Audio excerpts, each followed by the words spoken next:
தட்டாம்பயிறு முருங்கைக்காய் குழம்புமா. இன்றைக்கி தட்டாம்பயிறு 200 எடுத்து வச்சுருக்கேன். ஒரு முருங்கைக்காய், அதுக்கு உண்டான பொருள்கள் தேங்காய் ஒரு 3 சில்லு இருக்குமா, ஒரு பெல்லாரி வெங்காயம், 2 தக்காளி, கருவேப்பிலை கொஞ்சம், சின்ன வெங்காயம் ஒரு 10, நெல்லிக்காய் அளவு புளி, 2 பச்சை மிளகாய், ஒரு 10 வெள்ளைப்பூடு உரிச்சு வச்சுருக்கேம்மா. நல்லெண்ணெய் கொஞ்சம் சேர்த்துக்கிறேம்மா.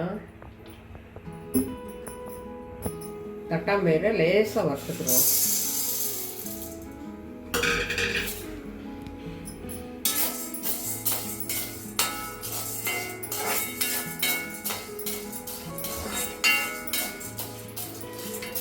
லேசாக சுடேறினா போதுமா, ரொம்ப வறுக்க வேண்டாம்.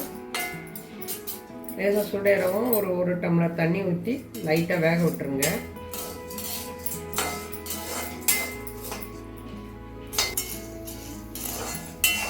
தட்டாம்பயிரில் பொடி கல்லெல்லாம் இருக்குமா, நல்லா பார்த்து பிறக்கி சுத்தம் பண்ணிவிட்டு போட்டு வறுத்துக்கங்க.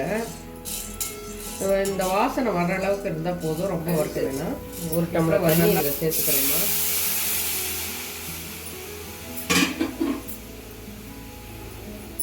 இதுக்கு இந்த பருப்பு எவ்வளோ இருக்கோ அதுக்கு உண்டான கொஞ்சம் உப்பு சேர்த்துக்கிறேன். இந்த அளவுக்கு இது வேகட்டும். ஒரு அரை வேக்காடு வரவும் ஆஃப் பண்ணிக்கலாம். மீடியம் ஃப்ளேமில் வச்சு ஒரு 5 நிமிஷம் வேக விடுங்கம்மா. அந்த தண்ணி இருக்க அளவுக்கு ஒரு அரை வேக்காடு வெந்தால் போதுமா பருப்பு. அந்த அளவுக்கு தண்ணி ஊற்றி நல்லா அரை வேக்காடு வெந்துருச்சுமா. இது போதுமா, இதுக்கு மேலே வேக விட வேண்டாம், குழம்புல போடுறதுனால. இந்த பாருங்கள், ஸ்டவ் ஆஃப் பண்ணிவிடுவோம்மா. ஸ்டவ்வில் சட்டி வச்சுருக்கேம்மா. ஒரு 3 ஸ்பூன் அளவுக்கு நல்லெண்ணெய் சேர்த்துக்கிறேம்மா. ஏன்னா கொஞ்சம் நல்லெண்ணெய் சேர்த்து வச்சிங்கன்னா நல்லாயிருக்கும். 3 ஸ்பூன் அளவுக்கு ஊற்றிக்கோம்மா. எண்ணெய் காஞ்சிடுச்சுமா. இதில் 1 ஸ்பூன் அளவுக்கு கடுகு, வெந்தயம் ஒரு 4 வெந்தயம் போட்டால் போதுமா.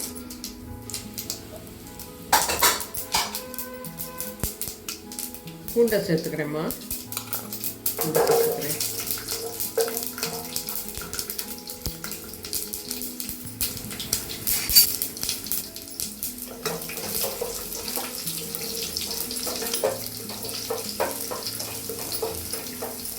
பூண்டு கொஞ்சம் கலர் மாறட்டுமா.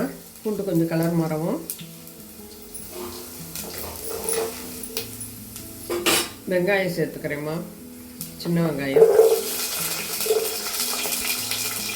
2 பச்சை மிளகாய் சேர்த்துக்கிறேம்மா. கருவேப்பிலை கொஞ்சம்.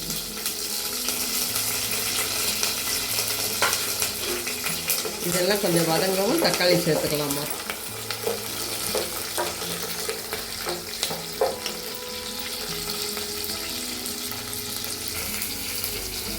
ஓரளவுக்கு எல்லாமே வதங்கிடுச்சுமா. தக்காளியை சேர்த்துக்கிறேம்மா. தக்காளி நல்லா வதங்கட்டோம்மா. இப்போ நம்ம கொஞ்சம் தான் பருப்பில் உப்பு சேர்த்துருக்கோம். இப்போ குழம்புக்கு உண்டான உப்பை சேர்த்துக்கலாமா. இந்த பாருங்கள், இந்த அளவுக்கு சேர்க்குறேன். நான் சேர்க்குற உப்பு அளவு சரியாக இருக்கும். நீங்கள் பார்த்து சேர்த்துக்கோங்க உங்களுக்கு தகுந்தாப்புல.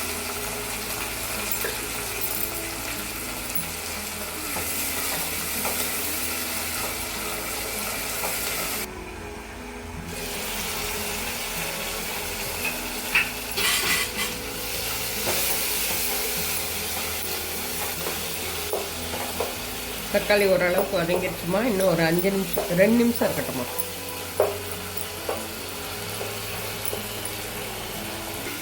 ஓரளவுக்கு தக்காளி வதங்கிடுச்சுமா. முருங்கைக்காயை சேர்த்துக்கிறேம்மா. அது ஒரு 5 நிமிஷம் வதங்கட்டுமா. கொஞ்சம் நேரம் வதங்கினா போதும். முருங்கைக்காய்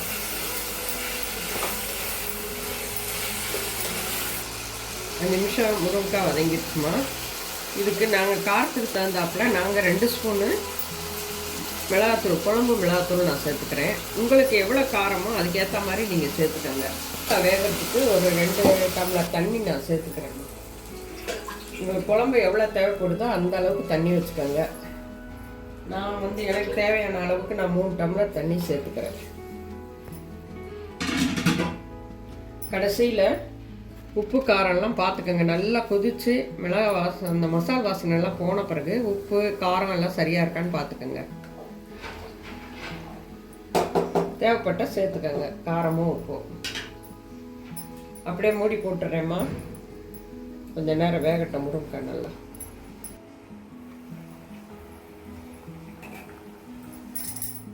நல்லா குழம்பு கொதிக்குதுமா. மசாலா வாசனை போயிடுச்சு. முருங்கைக்காய் வெந்துருச்சான்னு பார்ப்போம். முருங்கைக்காய் வெந்துருச்சுமா. இந்த டைமில் நம்ம ஏற்கனவே வச்சுருந்த வேக வச்ச பயிறு வச்சுருக்கோம்லம்மா, அதை அப்படியே சேர்த்துடலாம்.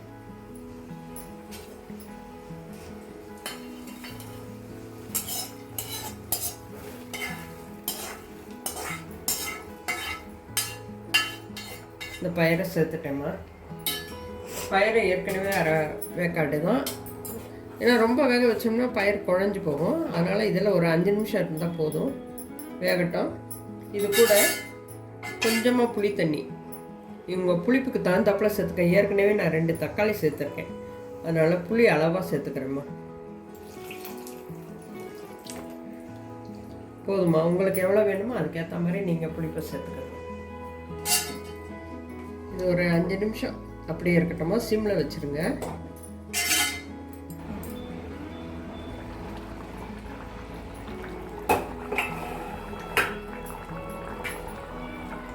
அஞ்சு நிமிஷம் ஆயிடுச்சுமா.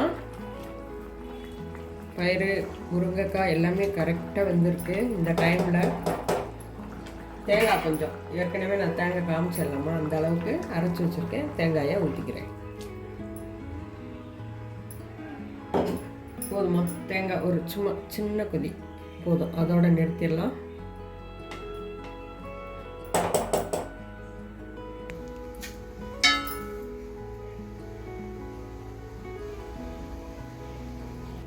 லேசாக கொதி வந்துருச்சுமா. தேங்காய் ஊற்றவும் போதுமா. ஸ்டவ் ஆஃப் பண்ணிடலாம். அதுக்கு மேலே ஒரு பெரிய வெங்காயத்தை எடுத்து வச்சுருக்கேன், பொடியை கட் பண்ணி. அதை தாளிப்பு போட்டுக்கிறேம்மா. அந்த தாளிப்பு போட்டு அதாம்மா நல்லாயிருக்கும் டேஸ்ட்டாக. குழம்பு ரெடி ஆகிடுச்சுமா. பார்த்துக்கோங்க.